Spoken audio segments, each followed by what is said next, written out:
కాంగ్రెస్ నేత కాటా శ్రీనివాస్ కి MLA Mahipal Reddy counter ఇచ్చారు. తాను భూమి కబ్జా చేసినట్లు నిరూపిస్తే దేనికైనా సిద్ధమని సవాల్ విసిరారు. మంత్రి దామోదర్ కూతురి పేరు చెప్పి కాటా శ్రీనివాస్ ఎంత డబ్బులు వసూలు చేశారో చెప్పాలన్నారు. ఫేక్ మాటలు మాట్లాడితే తగిన గుణపాఠం చెప్తామని హెచ్చరించారు. నా మైనింగ్ విషయంలో మళ్ళీ ఒకసారి చెప్తూ నాతో ఏమన్నా మా సంతోష్ సాయితో ఏమన్నా తప్పు జరిగితే దాని అధికారులతో రెటిఫై చేసుకుంటా, ఎక్కువ కొట్టినట్టుంటే పెనాల్టీ కడతా, సిద్ధంగా ఉన్నా, తప్పును ఒప్పుకోవడానికి సిద్ధంగా ఉన్నది.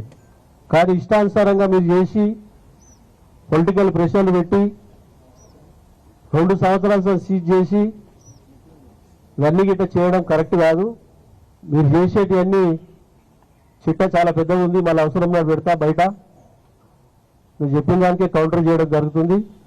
మీరు చేసే హరాస్మెంట్లు టీఎస్ఐ పాస్కు సంబంధించిన ల్యాండ్ల విషయంలో ఇంచుమించు 600-700 ఎకరాల ల్యాండ్ లావాదేవీలు నడుస్తూ ఉన్నాయి. దాని మీద ప్రత్యేకంగా టోటల్ ఆధారాలతో సహా ఏ గ్రామంలో ఎంత పోతా ఉన్నది, రైతులతో ఎటువంటి ఇబ్బందులు పెడతా ఉన్నారు, ఎటువంటి బలవంతంగా తీసుకుంటా ఉన్నారు, రైతులకు ఇచ్చే రేటు ఒకటి, ఇండస్ట్రీ వాళ్ళకి ఇచ్చే రేటు ఒకటి, దాని మీద పెద్ద రియల్ ఎస్టేట్ దందా నడుస్తూ ఉన్నది. అవన్నీ ఆధారాలతో అన్ని సేకరించడం జరుగుతూ ఉన్నది. మీ ముందే పెడతాం.